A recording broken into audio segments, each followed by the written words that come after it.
I'm sure you design fantastic PCBs, but ultimately what matters is what comes out of the fabricator. And to get the best results there, you need correct and consistent manufacturing data. I'm going to show you a way to get that. You can set up and export all your manufacturing outputs right here in PCB Editor. You do it interactively, and you can even save and restore all of the parameters. But that still leaves some room for error, and there's a better way. That better way is to use scripting. I wrote this one myself in Excel VBA. You can set up everything beforehand in the spreadsheet itself. So you can set up which design to use, you can just set up which manufacturing outputs you want, which parameter files to use, and where to send the outputs.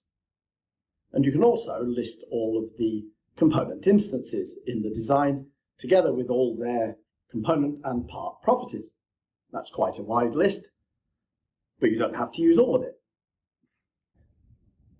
So I've set up parameters for some drill data and some IPC data, and we'll have the component list together with all of the component and part parameters.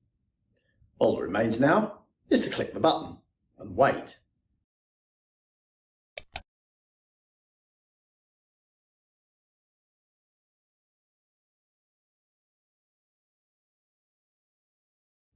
This is the script I wrote.